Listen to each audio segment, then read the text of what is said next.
Já está disponível o livro As Doutrinas do Inferno e Suas Manipulações Dentro das Igrejas. Adquira hoje mesmo.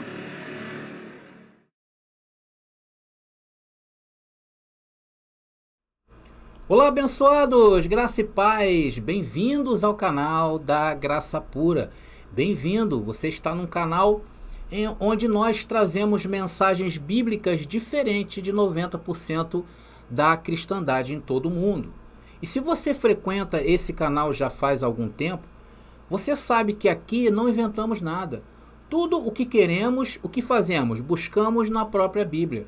Porque nós entendemos que ela é suficiente para nos dar as respostas sobre as questões e temas que ela mesma nos oferece.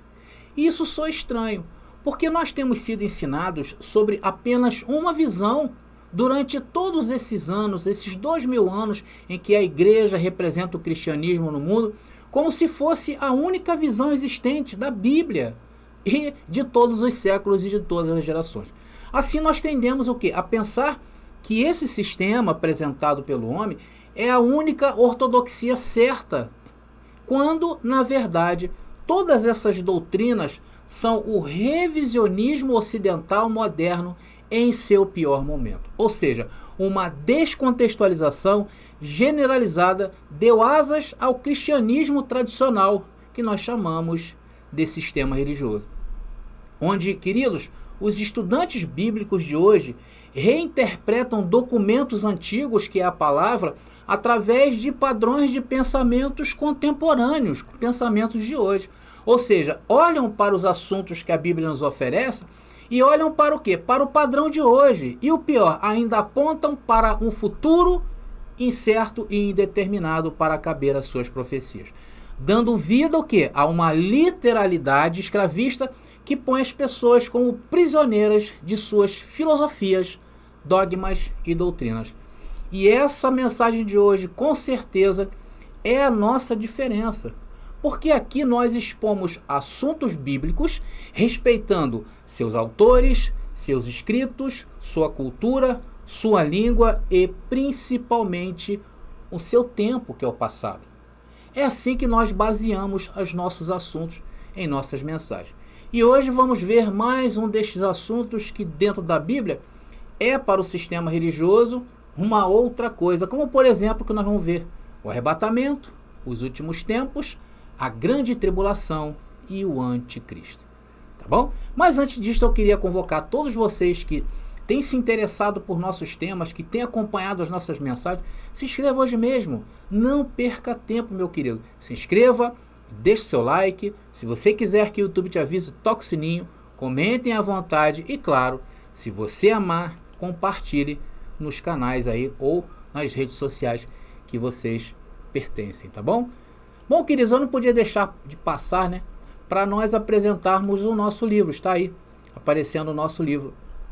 Que, irmãos, sinceramente, tudo que falamos neste canal, nós provamos, e uma dessas provas se materializou, que é o nosso livro. Então, através deste livro, onde nós vamos falar sobre a criação da doutrina do inferno. Por que, André, você fala criação? Porque é uma doutrina que chegou até os dias de hoje, ela foi se distanciando o quê? Da verdade bíblica. Ela foi atendendo a uma necessidade da denominação, uma necessidade da instituição para manter as pessoas prisioneiras dentro dos seus dogmas, de suas doutrinas, das suas filosofias. Então eu vou mostrando como ela foi se afastando, primeiro no lado histórico, e claro, na segunda parte eu trago todo o contexto bíblico do que é essa palavra realmente dentro da Bíblia. E nós nunca poderíamos ter mexido nesse assunto, porque a própria palavra diz, né? Ai daquele que mexer em um tio, né, e vai sofrer suas consequências. Então nós respeitamos a palavra. Então estou te oferecendo material, tá bom, queridos? Da primeira qualidade. Se você aí quer se instruir, quer se qualificar, adquira o nosso livro. E também as nossas apostilas, né, queridos? Já está aqui as nossas apostilas disponíveis para todos vocês, tá bom?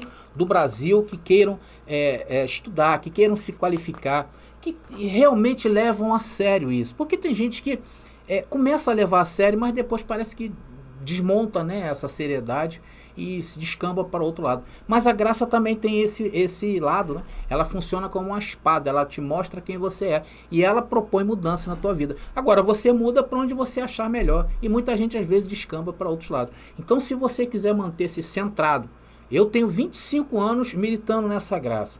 Então, o que eu estou trazendo aqui é um verdadeiro tesouro para todos vocês. Aqui você vai encontrar referências bíblicas, aqui você vai encontrar comentários que eu faço em cima do texto para que você vai entender e, claro, os esboços da nossa mensagem, especialmente para quem quer aí ensinar essa palavra, tanto no âmbito familiar como no âmbito profissional, trabalhista, né? De repente você tem um amigo lá no teu trabalho, ou mesmo no seu lazer, enfim, você se qualificar, porque quando você fala onde está escrito, por que está escrito, por quem foi escrito e o contexto cultural, meu irmão, é quebrar na emenda. Ou a pessoa vai botar a violinha dela dentro do saco e sair, ou então ela vai ter que se render a essa palavra. E é isso que aconteceu conosco, sim ou não? Então está aí uma oportunidade especial para que você aí se qualifique, tá bom? Meus queridos, então vamos ao tema de hoje. E é sempre importante nós mostrarmos a nossa posição em relação aos temas bíblicos. E é isso que nós temos feito, não é verdade? E a primeira coisa é dizer que nós não lemos a Bíblia como se fosse um livro escrito no dia de ontem, lançado em uma tarde de autógrafo com seus autores. Mas é assim que o sistema consegue entender a palavra. A Bíblia, amados, ela contém vários livros que foram escritos debaixo de várias tradições do judaísmo. Ela não foi escrita embaixo de um segmento que não seja judaico. Ela foi escrita dentro dessas tradições, desde a fundação do mundo até o seu último assunto. E você sabe qual é o último assunto que a Bíblia expõe para nós? Foi a queda do templo lá em Jerusalém, quando destruíram a cidade, as tropas romanas entraram na cidade de Jerusalém, destruiu a cidade e colocou abaixo o templo, o tão famoso templo. Por isso que nós estamos sempre batendo nessa tecla da derrubada do templo. Por quê? Porque é um tema vital, um tema de uma importância, de uma suma importância. Então, se você quiser entender os assuntos que a Bíblia propõe, você tem que entender a derrubada do templo. E esse é um dos assuntos que nós vamos ver nessa mensagem. Meus queridos, é por isso que eu falo, vem para a graça que eu te ensino.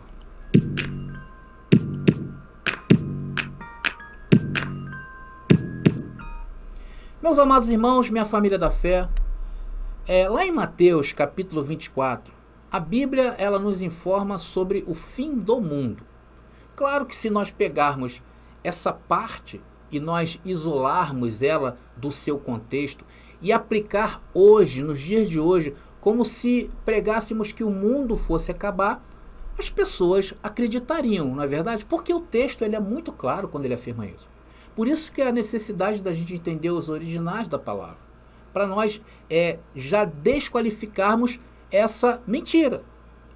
E se eu fizesse isso dentro desse contexto de hoje, apresentando a vocês um fim do mundo, o que eu estaria fazendo com vocês? Mentindo, porque esse mundo de Mateus capítulo 24 foi bem especificado por Jesus. Esse mundo era o fim de uma era, ou o fim do antigo pacto. Mas André, que pacto era esse? Bom, queridos, esse pacto foi feito por Deus junto a seu povo, que ele escolheu para fazer brilhar a luz dele mesmo, a luz do Pai.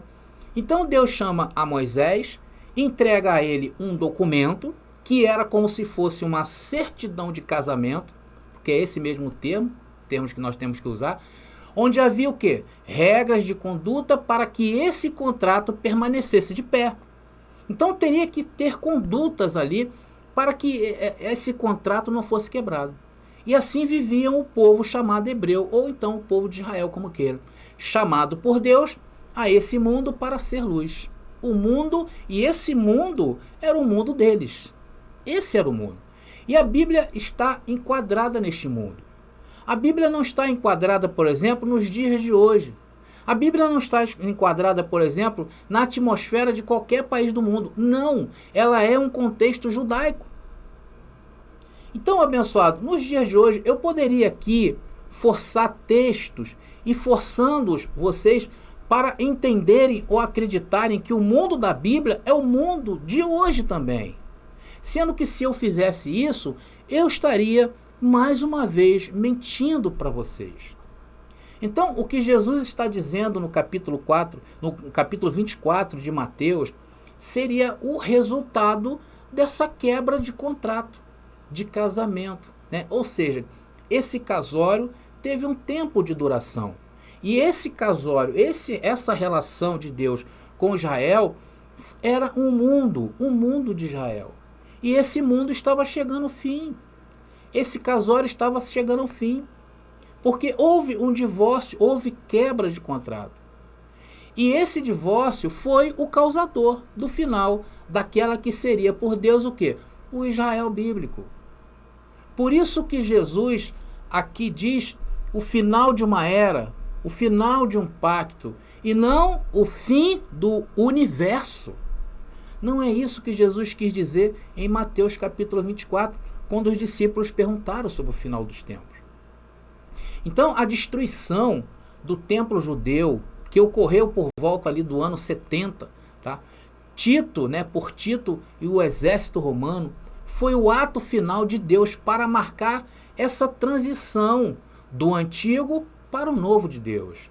E essa transição se deu no período que compreendeu o quê? Da morte de Messias, do Messias, da sua ressurreição e ascensão ao céu, passando pela descida do Espírito Santo e a derrubada do templo.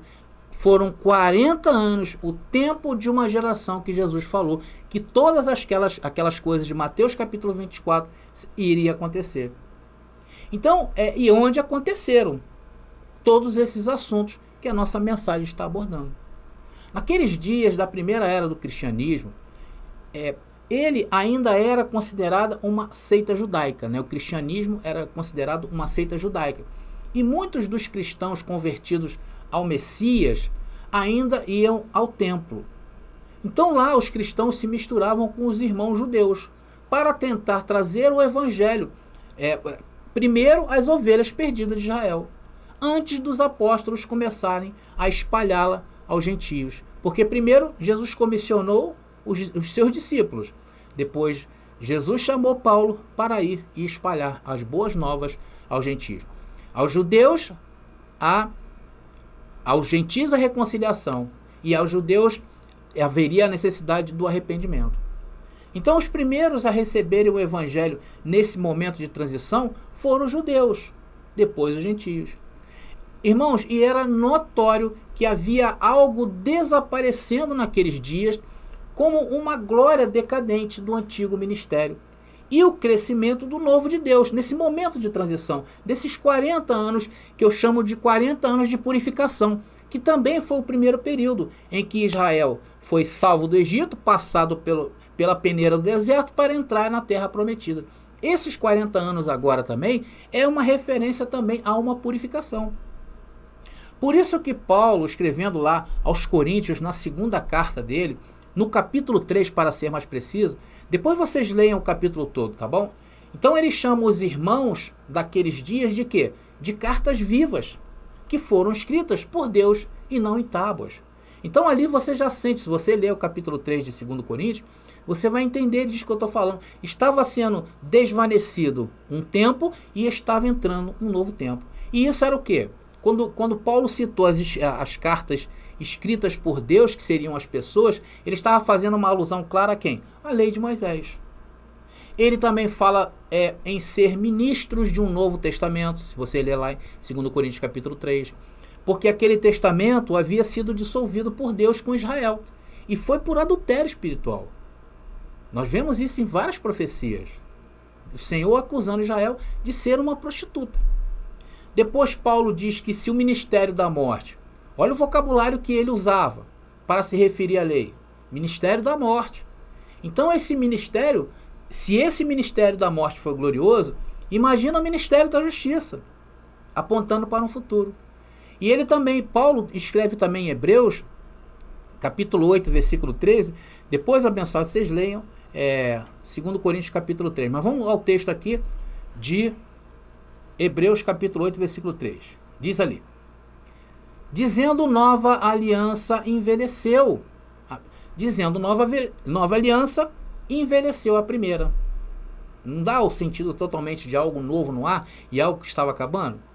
Ora, o que foi tornado velho se envelhece e perto está de acabar. E neste tempo, Deus estava separando o quê? O joio do trigo. Por isso que eu falei que era um tempo de purificação.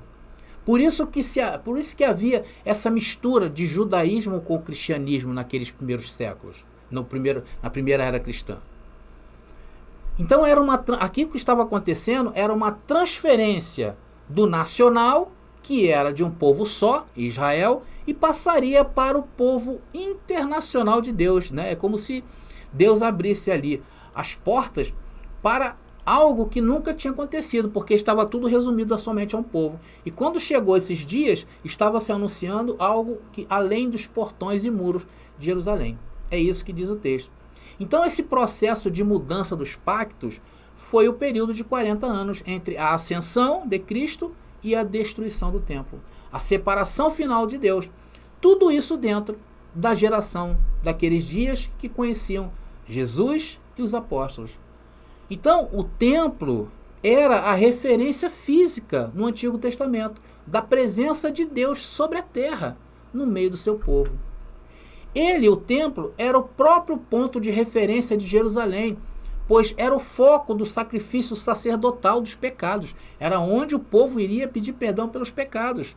Você vê como é que a destruição do templo ela teve todo um simbolismo tremendo? Por isto, meus queridos, que o sistema religioso nunca trouxe evidências sobre esse assunto bíblico, não é verdade? Porque certamente despertaria, né, a curiosidade de muitos sobre tal fato, né? E esse templo aí, ninguém fala sobre isso. Eu mesmo passei 25 anos no sistema religioso e se eu ouvir falar sobre esse assunto tão importante que hoje eu entendo, sinceramente, não me lembro. Se você se lembra aí que já ouviu um estudo sobre o segundo templo, ou o templo de Jerusalém sendo derrubado, você deixa nos comentários, porque é algo, para mim, inédito. Tá bom? Eu não lembro.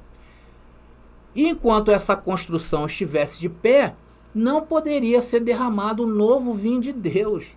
Por isso que o promotor da justiça, eleito por Deus, chamado de Yahshua, disse isso aqui em Lucas capítulo 5, versículo 36, por causa disso. Olha aí.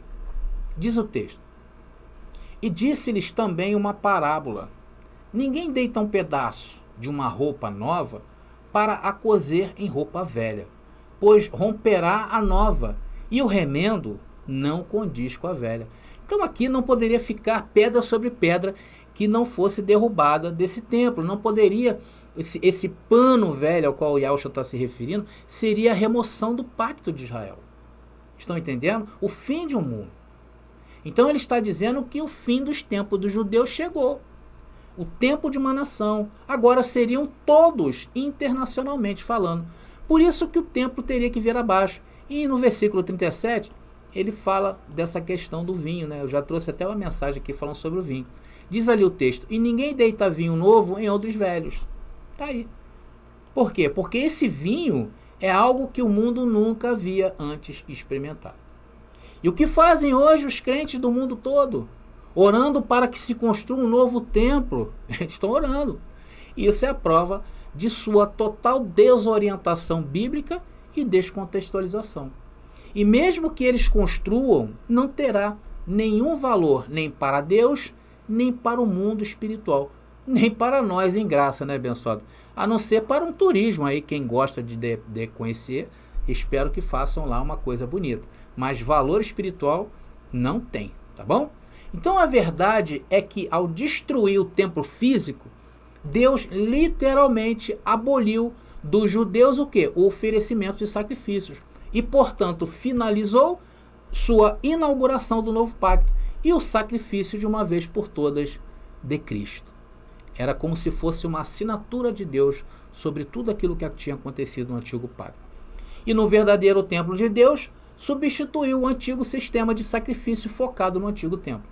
E hoje, o templo de Deus, na verdade, somos nós.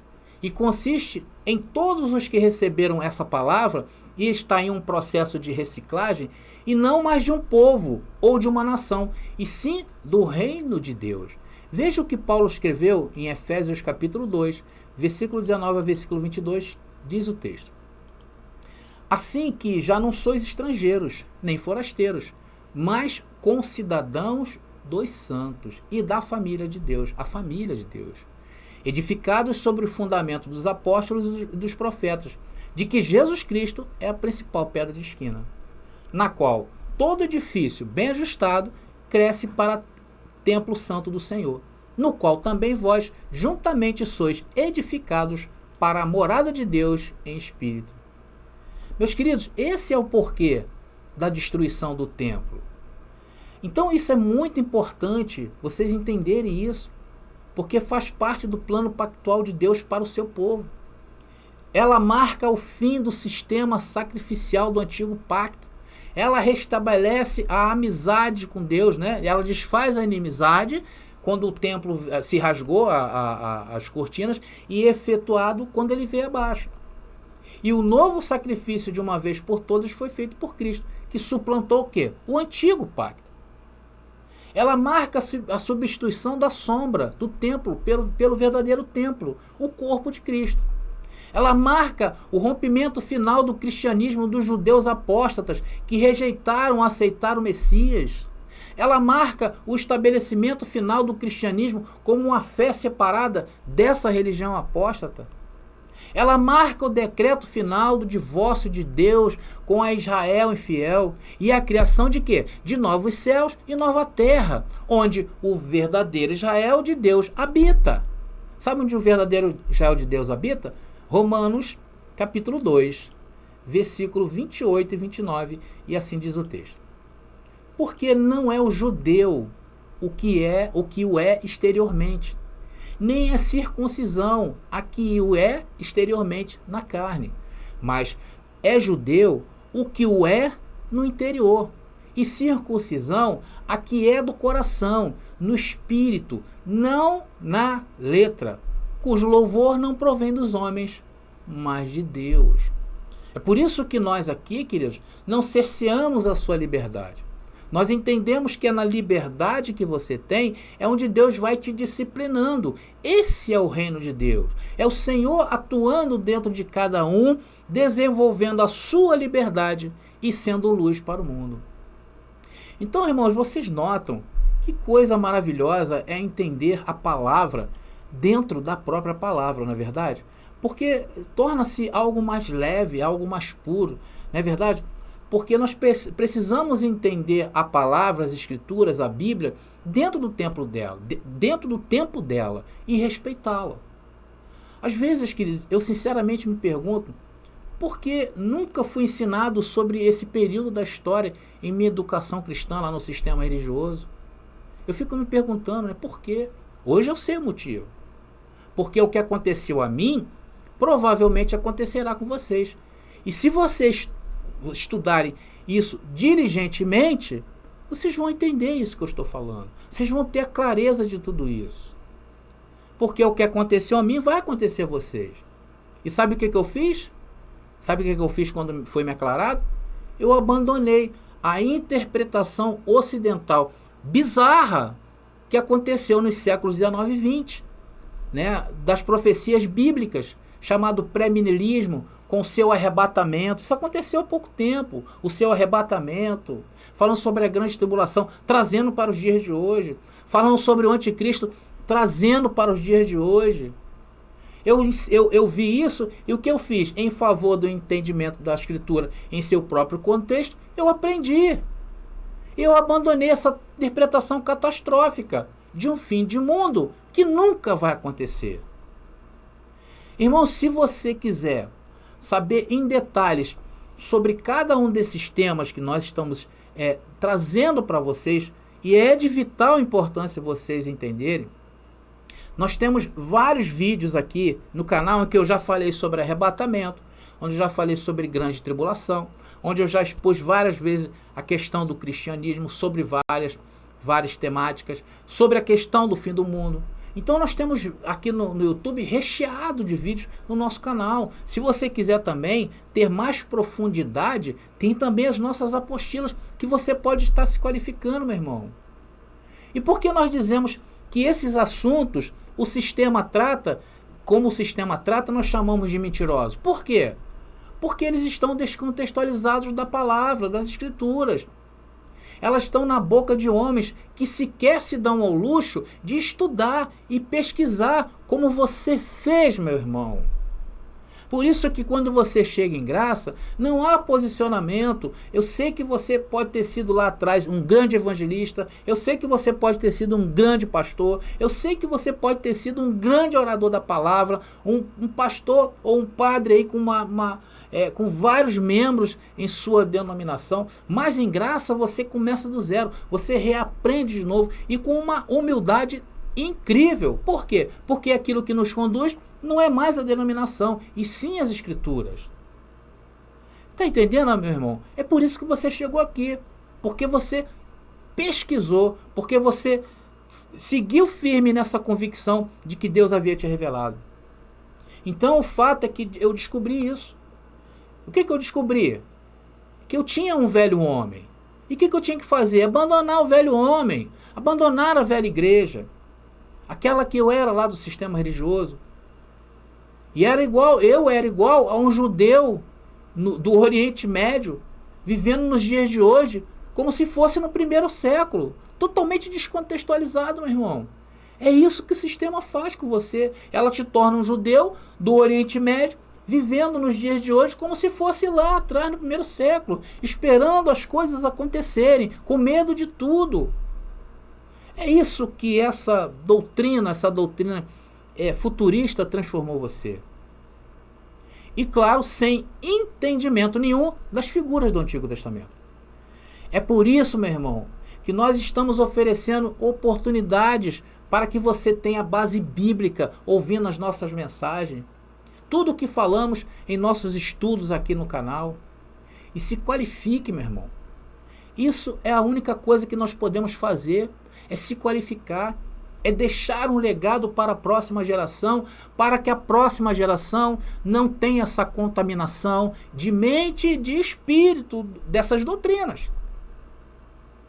Então esses estudos que nós vemos apresentando aqui, eles têm sido guardados a minha vida toda como um tesouro que estava fechado.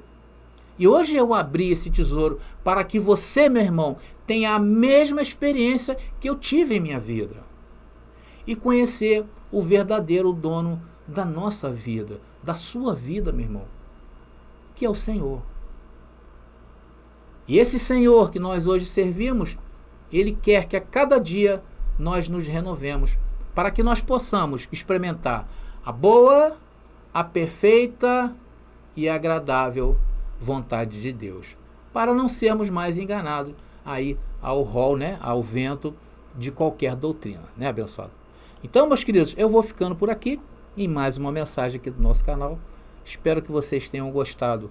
Claro que ainda não está pronto, irão entrar outros adereços aqui no nosso novo estúdio, Novo estúdio não, um estúdio antigo, mas repaginado aí, para que a gente possa ter um pouquinho também de visualidade. Você gostou? Deixa o teu comentário aí. Tá bom, querido? Bom, então eu vou ficando por aqui. Graça e paz. E até a nossa próxima mensagem. Você pediu nossos estudos em apostilas? Já chegaram e estão disponíveis. Elas estão divididas em 10 temas com referências, esboços e comentários. Ideal para quem quer ensinar em família, em reuniões ou mesmo para quem deseja abrir um canal no YouTube. Faça contato agora mesmo pelo nosso WhatsApp 21 979 87 46 68 21 979 87 46 68. Nossas apostilas foram feitas para você ensinar com qualidade e harmonia com a palavra.